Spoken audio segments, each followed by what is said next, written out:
you to the year's first post-election episode of KSSH News at Noon. I'm Natalie Steele. And I'm Lauren Golding.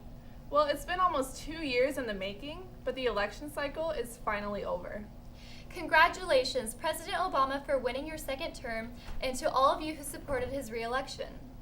Now, at last, we can move on to the more important issues facing today's youth. Let's get started with freshman 5-year plans.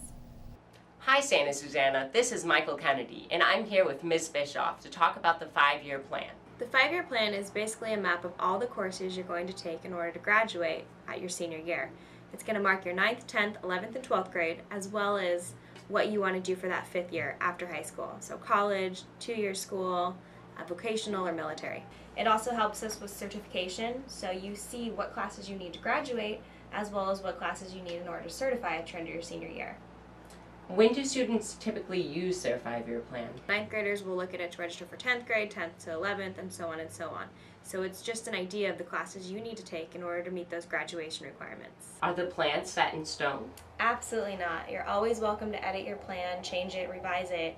We understand that while you're here, you're exposed to so many different classes that you might change your area of interest. Students are going to receive a copy of their 5-year plan, as well as a copy their TAP teacher will receive. They're going to receive the A through G requirements and high school graduation requirements, along with the math and science flow chart, which shows which classes you need to take in which order. Then they're also going to receive an information packet in order to sign up for California colleges online. So now that we know a little about the 5-year plan, let's ask some students to see whether or not they used it. So do you remember the 5-year plan? Yeah, of course. And do you follow it? Every day. Do you remember the 5-year plan? No. Did you use the 5-year plan? Yes. So do you remember the 5-year plan? Yes, I do. I first saw it in Miss Kerman's 9th grade English class. And are you still following it? Yes, I am. I actually just picked it up the other day, and I was like, wow, I'm actually still following it, and I actually still want to go to those colleges that I originally put down. Back to you in the studio. Along with that shiny new BMW, you'll need A gas credit card, a buckle bobblehead, a couple dozen car fresheners. You do need those. Here's Amber Giardini with what you really need. Some of you may have gotten this on your car parking in the student parking lot. So we're here at the office and we're going to go talk to Miss May about what that means. So why do you need a parking permit? Well, there's really 2 reasons why you need a parking permit. The first reason is to keep really off-campus people out of our lots. The second is if there's a problem, and from time to time there are, we can quickly identify and get to the person to let them know of that problem and try to help the solution. Do they cost anything? Yeah, they cost $10. What are the steps for getting a parking permit? What do you have to do? To get a parking permit, you go and speak to Ms. Piscatello, ask for an application, apply for the permit, fill out your information, return it, pay $10, and she'll give you the permit. And that's in the student store. Do you need to get them renewed at all? Yeah, they should be renewed every year. And so you have to pay the $10? Okay. Yes. What happens if you park there and you don't have a parking permit? If you don't have a parking permit, you get a little friendly reminder. You may receive a citation, maybe towed. We haven't had to do that yet. It's not yet been a problem. Okay. Back to you in the studio. I brought a whole box of cans for the food drive. I wonder where all that food goes. Here's Wesley Cole, hot on the trail. Thanks, guys. I'm standing here in the lower Santa Susana parking lot, one of the 2 locations that the leadership class will be accepting canned food. The second location is up in front of the school. This is Jasper Van Crawlingen, here to tell us more about the canned food drive. We accept canned foods and non-perishable items. And why should students participate in this activity? First of all, so you can feel good about giving to the homeless, and also for each item we collect, a raffle ticket is given. Oh, and where does it all go? It's all being donated to the Simi Valley Care and Share. I'm here with the director of the Simi Valley Salvation Army office. And can you tell me where the canned foods go from here? Sure. Okay. If you notice, our shelves are kind of bare, but when we have food drives, we pack all these baskets right here with all the food that we get donated, and they go to all the families within Simi Valley. And the people that you see walking around here, these are our volunteers. Over here is over here is our freezers and our refrigerators. Over here are the barrels that we give out when you have a food drive. Oh. So there you go. We really need that food drive. That would be so wonderful. Mm-hmm. You know, so I appreciate you guys doing this, and I hope you get an A. Thank you. Keep me updated with you guys. Sure. Okay. Bye. 3 months of summer vacation is not enough. I could sure use another 15 days or so. That's not going to happen. But maybe it is. Here I am with the story. Hey Santa Sue, I'm Natalie Steele and I'm here with our principal, Mr. Poblinski. Some of you may know what a furlough day is, but for those of you who don't. A furlough day is a day that all employees of the district would take without pay. We would take those in an effort to save money and to balance a budget. And many districts around the area have already taken furlough days. And at current, we don't have any this year. But dependent upon many things, many factors, there could be some discussion of adding some furlough days for all employees at the end of the school year. Many districts will be impacted with the need to cut their spending. And because the majority of school districts have already started taking furlough days around us, they likely will continue that trend in order to recoup the budget deficits that their districts will have.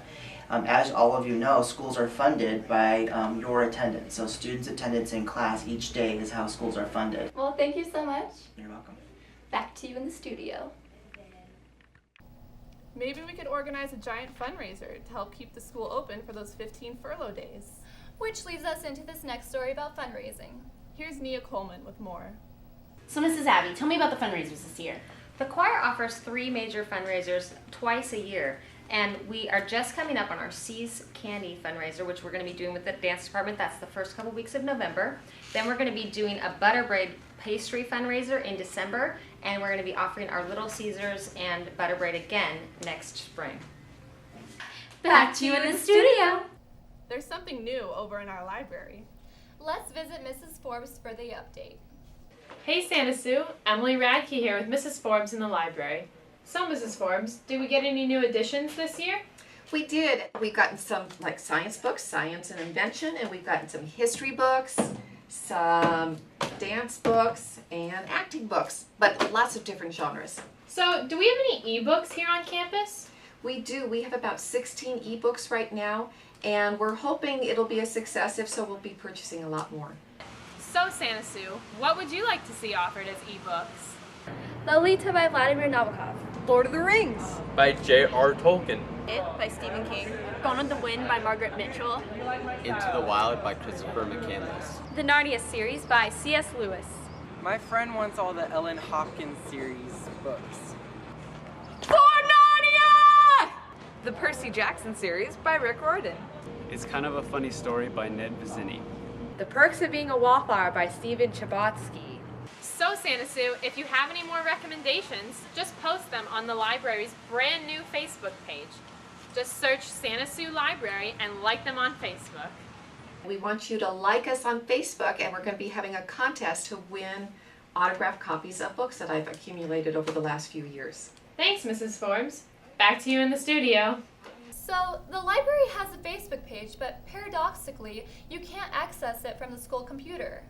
That's because the site is blocked by the district.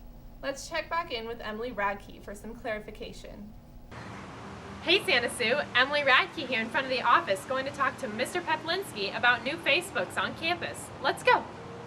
We actually are piloting a Facebook page on our library website. Mrs. Forbes is going to manage that account. Have we always been allowed to have Facebook pages here? Up until recently, we've not really sponsored school site Facebook pages, but we've been given permission to do them under certain circumstances. Obviously, that they're maintained by an adult and that they're monitored for, appropriateness and those sort of things. So we are in the clear at this point to have adult school-run Facebook pages. So far, we have 15 likes, and we're looking for more. Like us on Facebook. Back to you in the studio.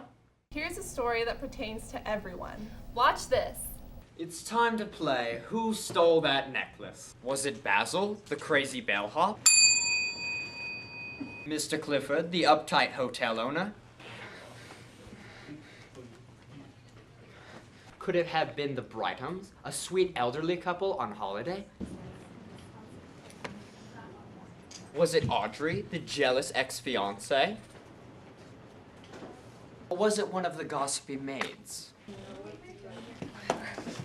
Find out November 16th and 17th at 7 o'clock for Mystery at Shady Acres. Here's your choice. Permanent ink injected under your skin with a big nasty needle. Ouch. And thousands of dollars in plastic surgery to get rid of it. Or henna.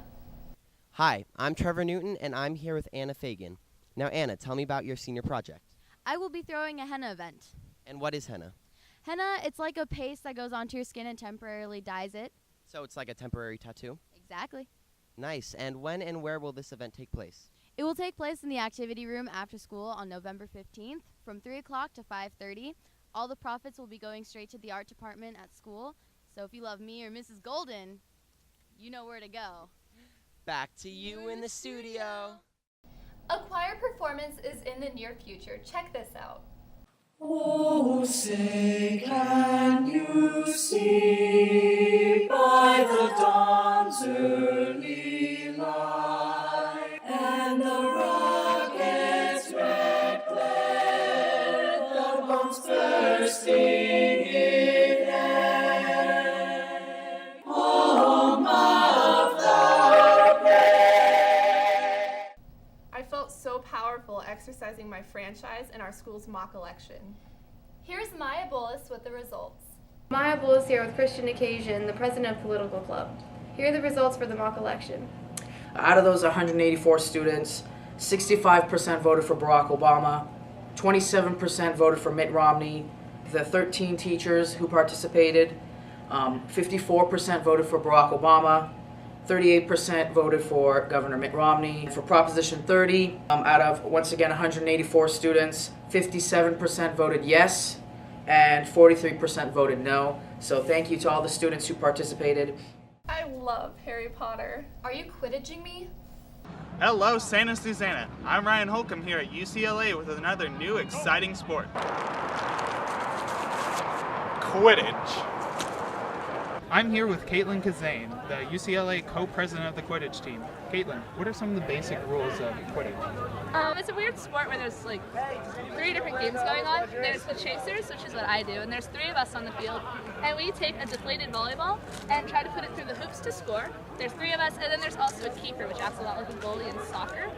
Well, this tournament sort of happened on a joke. There's also 2 beaters, and they throw dodgeballs at the players. If you get hit by one of those, you get what's called knocked out and have to run back to your hoops before you can resume play. And then there's also seekers. There's 1 seeker for each team, and they are chasing the snitch. For those of you familiar with Harry Potter, the snitch in the books and movies is this magical little golden ball flying around the field. So what is it like being the snitch? It's exhilarating. I mean, it combines the fun of tag with the thrill of being chased by other human beings that are trying to rip parts of your body off. Hey boys and girls, don't forget to stay home on Monday. Turn that alarm clock off. It's Veterans Day. And that's the way it is. November 8th, 2012. Have a great day, Santa Sue.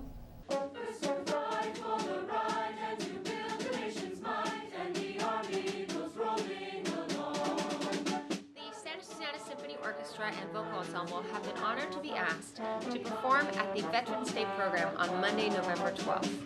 Information on how to register to see the event can be found on reaganfoundation.org.